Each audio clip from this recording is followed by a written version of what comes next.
तर आज आमच्यासोबत कॉलला आमचे गुरु गणेश कदम सर आहेत. तर बघूया आपल्याला कोणता साप सापडते.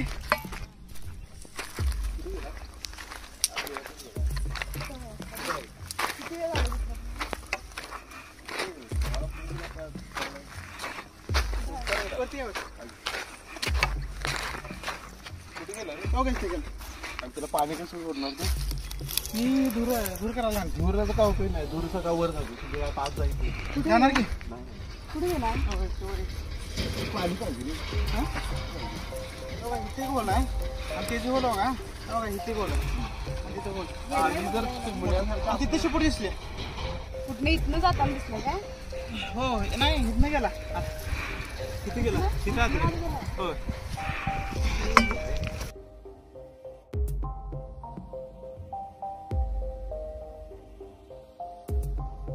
त्यांनी नागाची कात आहे केवढी मोठी बघू शकता.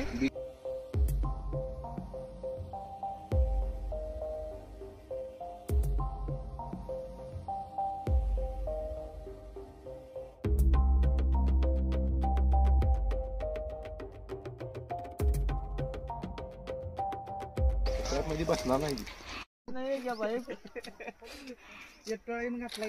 नमस्कार, स्वागत आहे सर्वांचं श्वेता सुतार वाईल्ड लाईफ रेस्क्यूअर या यूट्यूब चॅनलमध्ये. तर आज माझ्यासोबत गणेश कदम सर आहेत. आम्ही रेस्क्यूसाठी आलो आहे. या ठिकाणी आम्ही चंबुगडीच्या बॅक साईड या एरियामध्ये आलो आहे. या ठिकाणी यांचं शेत आहे आणि यांना नाग जाताना या ठिकाणी दिसला आहे. तर आपण शेतात साप पकडत नाही, पण त्या ठिकाणी विषारी साप आहे, त्यामुळे आपल्याला त्याला पकडावं लागते. तर बघूया आपल्याला तो साप सापडतोय का, की त्याला कसं रेस्क्यू करतो.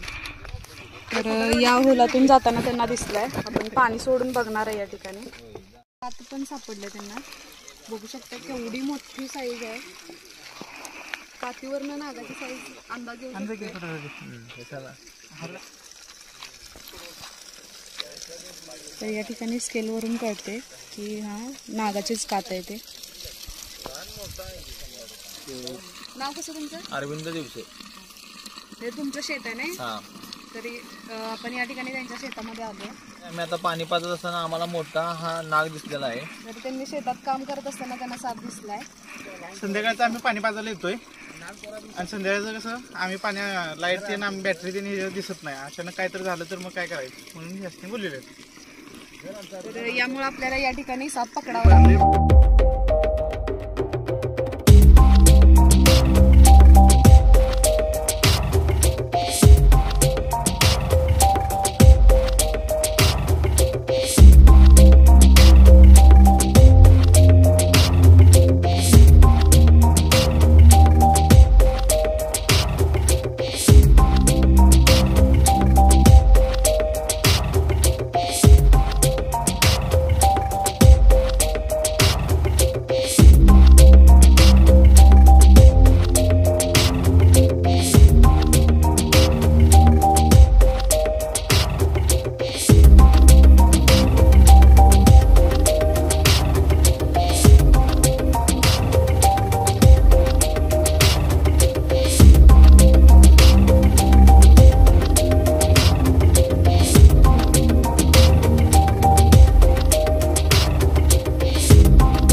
तर या ठिकाणी हा नागजातीचा विषारी साप आहे. ह्याला इंग्लिशमध्ये इंडियन स्पेक्टॅकल कोब्रा म्हटलं जातं.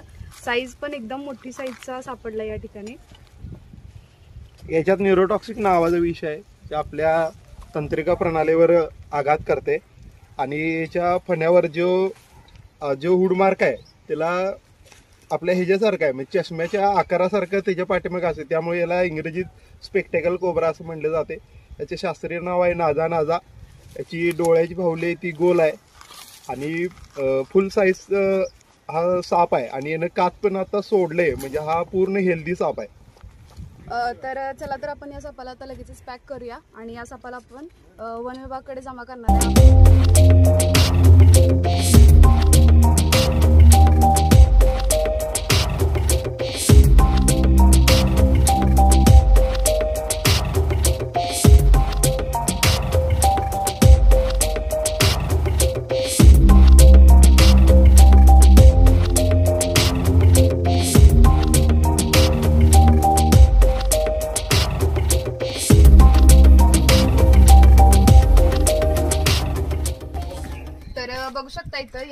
गोठा आहे आणि तिथं जे शेवग्याचं झाड दिसते त्या तिथं आपण साप रेस्क्यू केलाय आता. तर हा गोठा यांचा आहे. आम्हाला 3-4 वेळा इथं गोट्यापाशी शेजारी दिसलेला. आता इथं कडला शाळा असल्यामुळे तिथं आम्हाला त्या 2-3 वेळा आम्ही बघितला, पण त्यात गावला नाही गावा. पलीकडं सकाळी पाणी पाजायला गेल्या तिथं रिकाम असल्यामुळे तिथे दिसला. सो गणेश सरासनी आम्ही बोलवून तो रेस्क्यू केला. तर आपण शेतामधले साप कधीच रेस्क्यू करत नाही. तर या ठिकाणी बघू शकता तुम्ही गोठा आणि घर या ठिकाणी आहे आणि अगदी जवळच आहे साप. तिथून जर पुढं असता तर आम्ही त्यांना सांगितलं असतं की शेतात आहे, साप राहू दे, तिथं निघून जाईल. पण या ठिकाणी जवळ असल्यामुळे आणि त्यातच त्यांना त्यांच्या गोठ्याजवळ 1-2-3 वेळा दिसून गेलाय साप, त्यामुळे आपल्याला त्याला आता या ठिकाणी रेस्क्यू करावं लागलंय. तर आता रेस्क्यू केल्या या नागाला आपण वन विभागाकडे सुपूर्द करणार आहोत.